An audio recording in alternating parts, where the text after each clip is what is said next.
Quel secret cache cette boîte bleue que presque tout le monde a chez soi? Au-delà de son parfum incomparable, Nivea est une histoire de science, d'audace et, bien sûr, de beaucoup de crème. Accompagnez-nous pour découvrir les origines de ce géant de la cosmétique, ses défis et certains mythes qui entourent la marque depuis des décennies. Remontons à 1890, à Hambourg, en Allemagne. Un pharmacien du nom d'Oskar Trollowitz acquiert le laboratoire de Paul Beiersdorf. Trollowitz était un visionnaire, un homme obsédé par la science et avec une idée fixe, créer quelque chose de révolutionnaire pour le soin de la peau. La clé de tout résidait dans le cérite, un émulsionnant découvert par le chimiste Isaac Lifshutz. Le cérite permettait de mélanger l'eau et l'huile de manière stable, ce qui était impensable jusqu'alors. Trollowitz a vu le potentiel, a uni ses forces avec le dermatologue Paul Gerson-Huna, et ensemble, ils ont donné vie à la première crème hydratante stable au monde. 1911, Nivea est né. Le nom, dérivé du latin niveus, blanc comme la neige, reflétait la pureté et la douceur que promettait la crème. Et l'emballage, une boîte jaune avec des lettres vertes dans un style art nouveau. C'était simple, élégant et, surtout, fonctionnel. Mais les débuts n'ont pas été faciles. Convaincre les gens d'utiliser une crème pour le soin de la peau était une tâche titanesque. L'hygiène personnelle n'était pas une priorité pour beaucoup, et l'idée de s'enduire quelque chose sur le visage semblait étrange. Trollowitz n'a pas abandonné, il a misé sur la publicité innovante.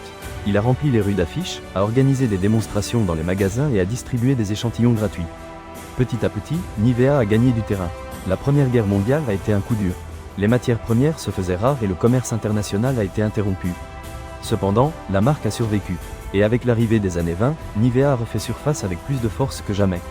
C'est alors que la boîte jaune s'est transformée en l'emblématique boîte bleue que nous connaissons tous.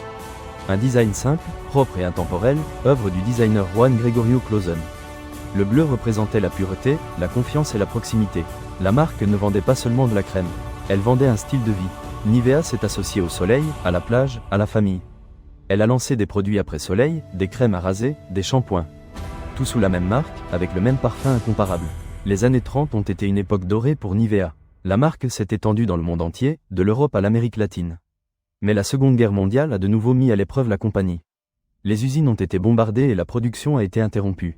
Après la guerre, Nivea a dû se reconstruire. Et elle l'a fait avec la même détermination qu'elle avait démontrée depuis ses débuts.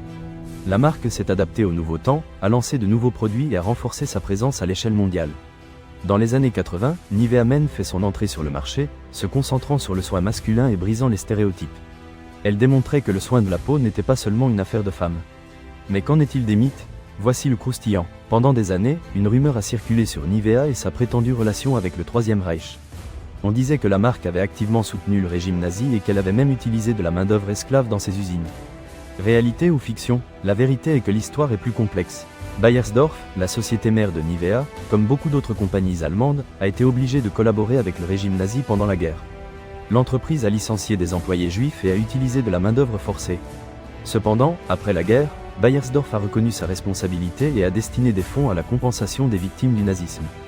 La marque a tenté de se distancier de ce sombre chapitre de son histoire, mais la rumeur persiste.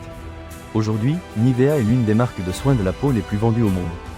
Présente dans plus de 200 pays, elle reste synonyme de qualité, de confiance et de tradition. Mais Nivea est plus qu'une simple marque. C'est un souvenir d'enfance, un parfum familier, une sensation de bien-être.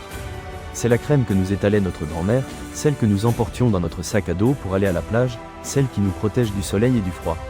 Parce que parfois, derrière une simple boîte bleue, il y a toute une histoire de science, d'audace et de secrets bien gardés que peu connaissent. 6. Voyage à travers l'histoire de Nivea vous a plu? N'oubliez pas de vous abonner à notre chaîne et de nous laisser votre commentaire. Quels autres mythes ou marques aimeriez-vous que nous investissions?